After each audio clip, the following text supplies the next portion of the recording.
What's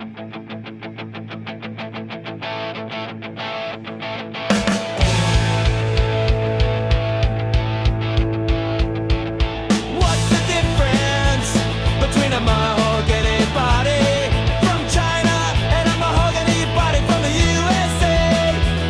About $2,400. What's the difference between a guitar made in a factory from the USA and guitar made in a factory in Asia? About $2,400. Bubba Joe used to say it's a machine in a Tennessee factory. Hawaiian Paul used to say it's a machine in a Shanghai factory. What's the difference? About $2,400. $2,400. About $2,400. $2,400. What's up, guys? How's it going? I got the Chinese guitar. I got the Chinese guitar. I got the Chinese guitar. That's it. I am the proud owner of a Chinese Les Paul copy. And just as I said I was going to, I compared this guitar stock, dead stock, just like I bought it, to a 1950, I think it was an 1958 Les Paul. The Holy Grail guitar. The guitar that is supposedly the greatest guitar ever made. I compared this guitar sonically to that guitar. What I did was I took a recording of a dude playing a 58, and then I imitated it with this guitar.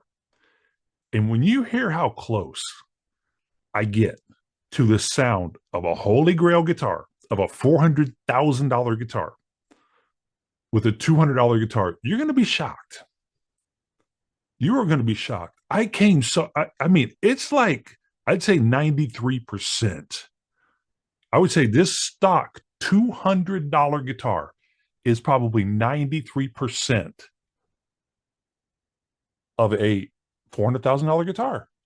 I have the sound clips. I have the proof. But I got a lot to get to today.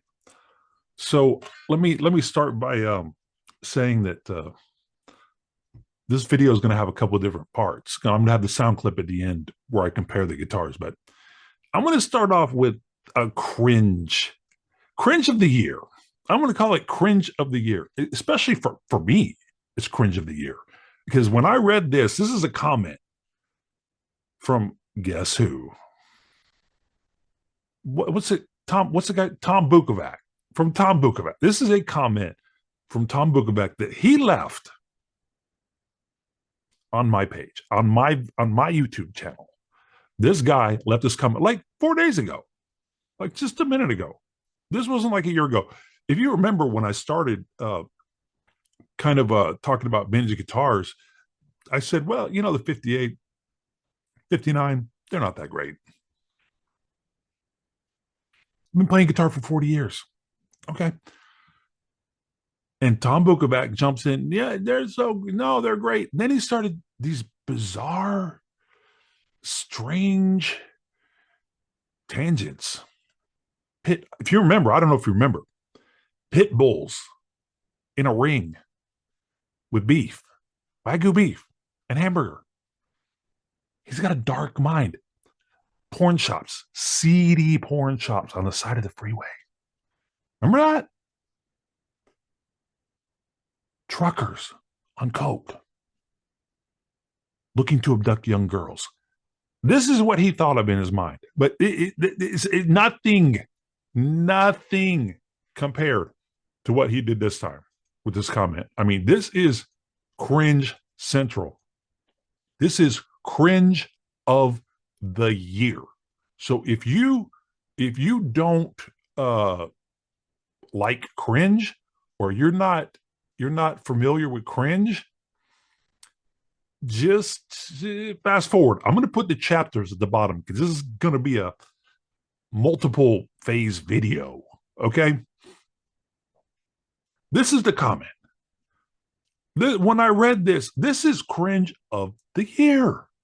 Tom Bukovac left this comment. Now, this is the dark mind of Tom Bukovac. Inside the dark, sick mind of Tom Bukovac. Okay. He says, he's answering a comment where the guy says, "Why do you hate Tom so much?" First off, I don't hate Tom. I don't even know the guy. Okay. Why would I hate somebody I don't even know? I don't even know what he does. I don't know what he did. I don't know anything about the guy. Just what I've seen on YouTube. That he's an above average guitar player. He's drunk all the time. He's, I don't get it. Anyway, he's answering a comment. Gus does not despise Tom. The truth actually lies completely on the other side of the spectrum. Gus devoted his life to Tom. This is the egotistical, narcissistic mind of Mr. Bukovac. I dedicated my life to Tom somehow because I made a couple videos about the guy. Okay, somehow I've dedicated my life to him. Look on YouTube, man. There's people that have like literally, tons of look. What that guy's name? Johnny Bravo. Johnny Bravo has like hundreds of videos on Wes Watson. Not only him, how many other people have videos on Wes Watson? Tons of them. When you're trying to expose somebody in a truthful manner, it takes some time. Doesn't mean you dedicate your life to it. I barely have time to make these videos, man. Anyway, Gus devoted his life to Tom, not out of hate, but out of pure love.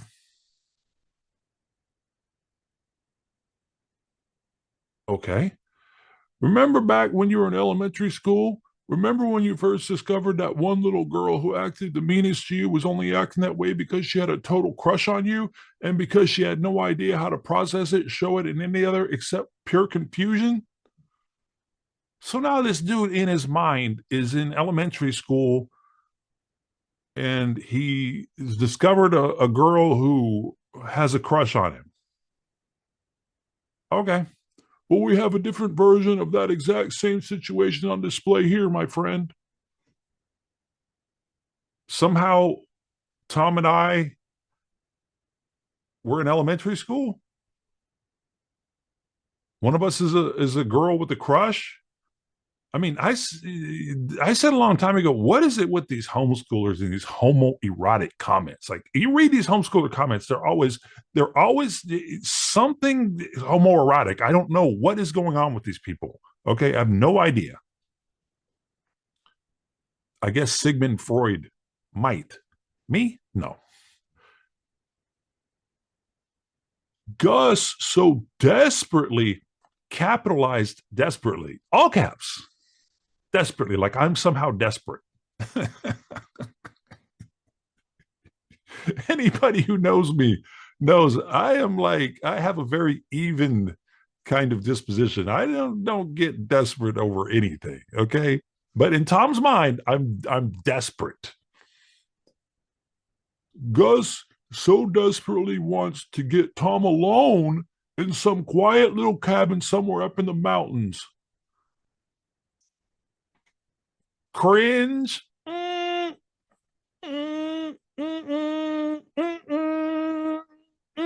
Nope. So in Tom's mind, there's some quiet little cabin somewhere in the mountains. In other words, desolate.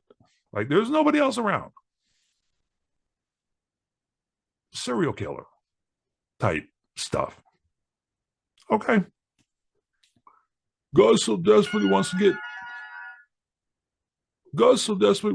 Tom alone in some quiet little cabin somewhere up in the mountains so that he can blow Tom repeatedly. So now Tom's got some bizarre fantasy about me up in some mountain cabin, desolate, performing sex acts. I mean, this is Tom. This is bad. This is bad. This is real, Tom. You might want to quit drinking, lay off the nose candy. I mean, get out a little bit, buddy. Go out somewhere, okay? Go out, okay? Go touch grass, okay? You're losing it, bro. To finally bring this bizarre fantasy that constantly replays over and over in Gus's mind to actual fruition. So somehow this fantasy that he cooked up about me, I want to bring to fruition. How that works, I have no idea. So he invents some kind of fantasy about me and then invents the fantasy that I somehow am trying to bring it to fruition. So far, the only way poor Gus can think of to cope with his emotions and process his complex feelings regarding this matter, spelled wrong, is to keep spending countless hours on his life making hate videos about Tom on YouTube. Probably because he knows his fantasy will never actually become a reality, and this frustrates Gus worse than anything. There you have it, guys. I mean, that is cringe.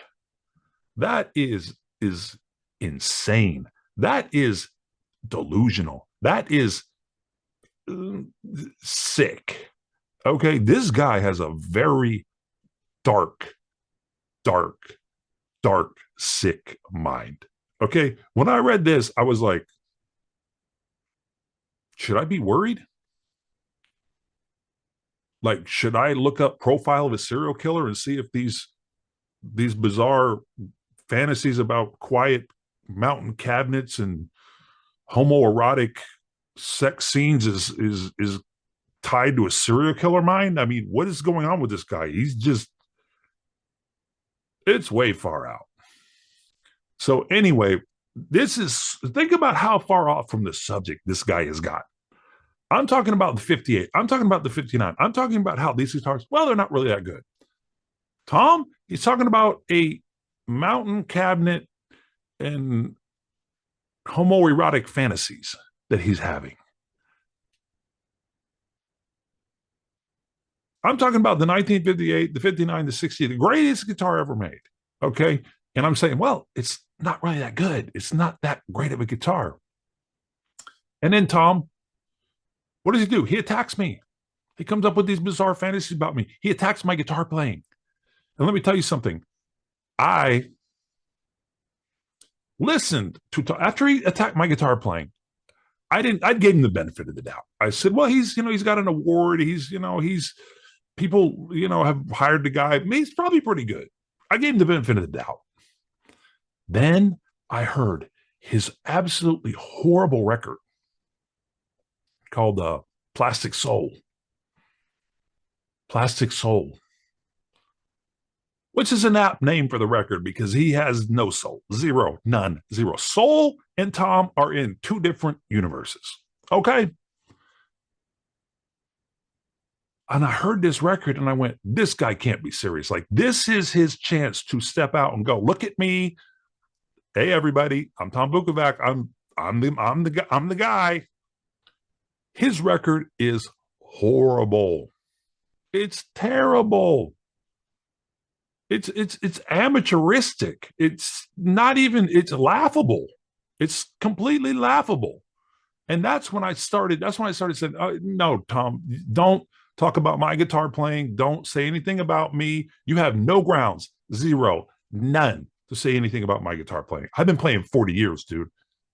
I have ventured into sonic territory you couldn't even dream about, Tom.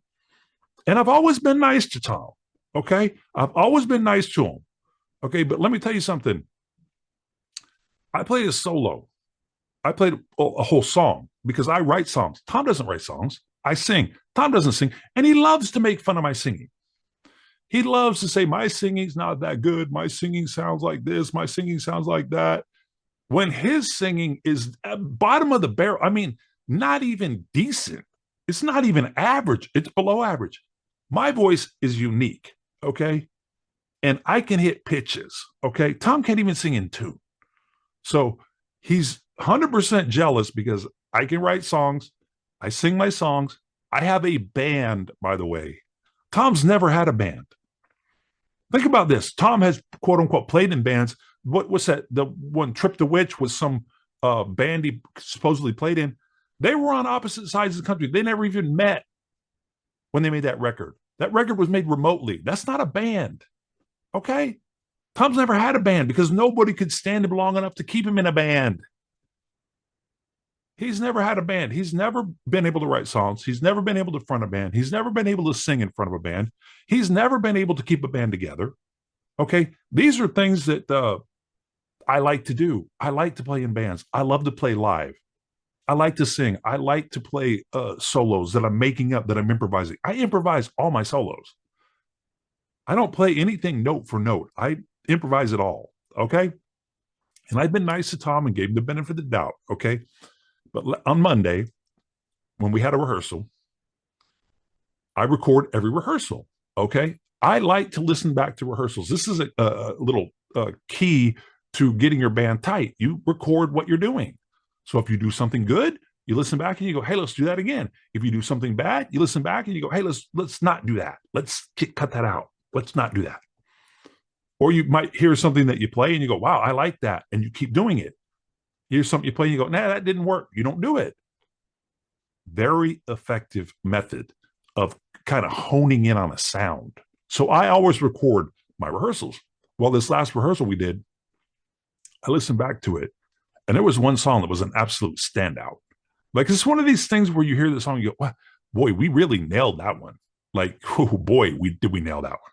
Tight. And I play a solo on this song. Okay, first of all, my solos last 3 or 4 minutes. I'm long-winded. I'm long-winded when I play guitar solos. Okay, I admit it. Tom can't even barely play a solo for, just a couple, 30 seconds, maybe 45 seconds. He's done. He can't think of anything. He can't improvise live with the band. He can sit in his room by himself and play, right? But that ain't the same thing. If you ever sat in your room, play by yourself, and then tried to play with the band, it ain't the same thing. Not even close. So yeah, Tom can sit there and noodle around and play all these licks he's already played 10 million times, and when he's by himself, but he can't do that with the band. He can't improvise with the band because he can't think of it. Okay. I think of these solos that last for 3, 4, 5 minutes. And in this recording that I'm about to play for you, I want you to hear this solo that I did. Okay. Because I will put this solo against any solo Tom has ever played in his whole life, not just recently when he's at the peak of his powers. I'm talking any solo he's ever played in his whole life could not compare to this solo. He couldn't come close to this if he wanted to.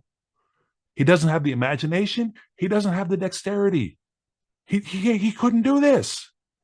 So in this solo, I want you to listen to, I want you to hear it. If anybody out there who believes Tom Bukovac is somehow this great guitar player, play me one solo he ever did, or send me a link or put it on the comments of one solo he ever did that can compare to this. One solo he ever did that can compare to what I just did last week. Okay, and this is live, unedited. This is in the room with a phone mic. And listen to my tone. Listen to my tone. My tone is like 10 times better than Tom's has ever been live. His tone live is horrible. Listen to this recording of him playing live. His tone is garbage. His technique is average. His note choice is average. It's nothing but average.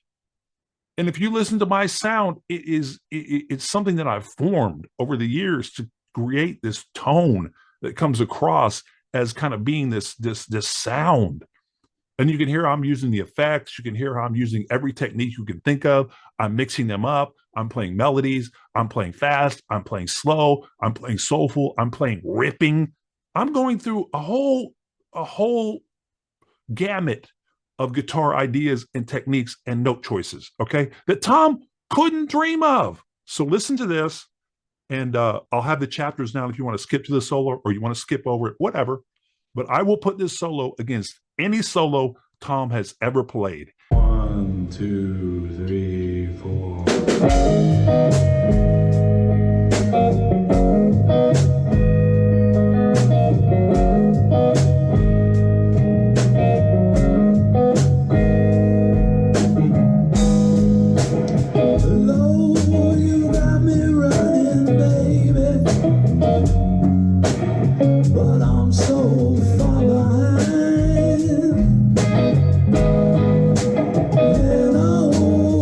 You got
now I'm going to compare the Chinese Les Paul right here, my Chinese Les Paul that I got,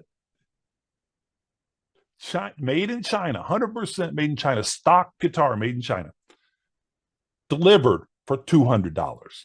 I mean, think about that. If this is delivered for $200, how much does it cost to ship it over? $40? So you're down to $160.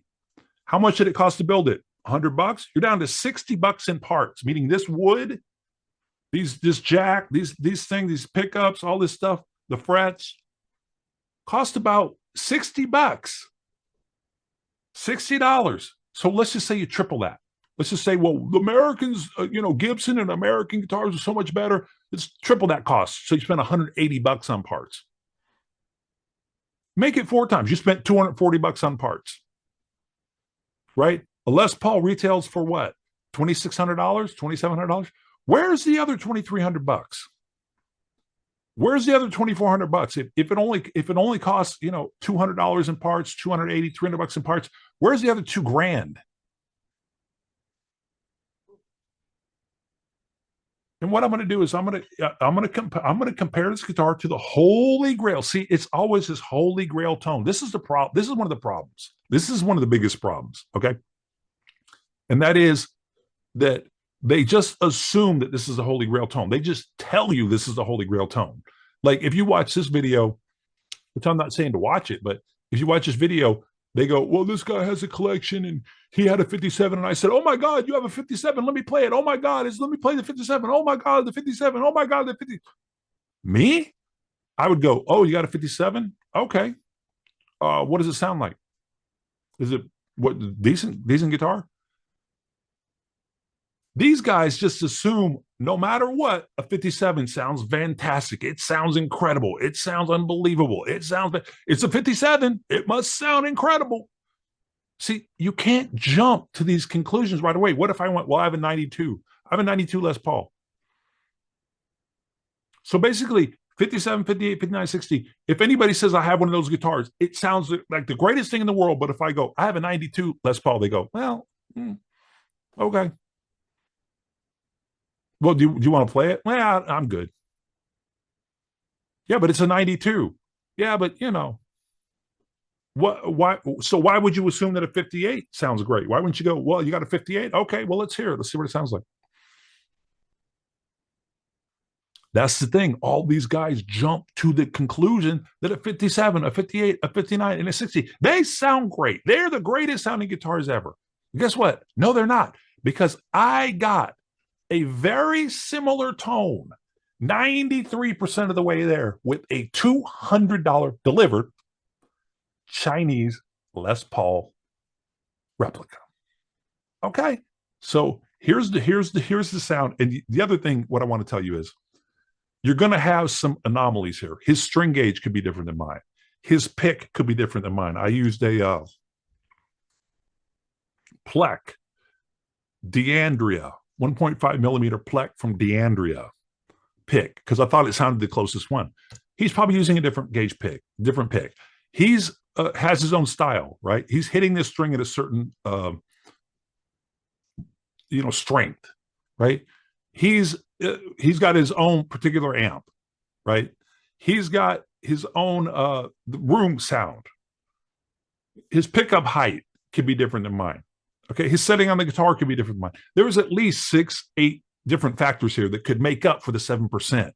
If I could narrow those factors down, right, and have him play the $200 guitar through the same amp in the same room, I might get up to 97%. I might be 97% of the way there. I'm already 93% of the way there with a $200 guitar. So how in the hell, if I'm 93% of the way there with a $200 guitar, could a guitar that's only 7% better be the Holy Grail tone? How could a guitar that's only 7% better sonically than this guitar be the greatest guitar ever made? How could a guitar that literally only sounds about 7% off from this guitar be just untouchable? Nobody can come close. It's the greatest guitar ever made. It's the most fantastic thing ever. So here you go. Here's the clip of the sounds. back to back, and you can judge for yourself.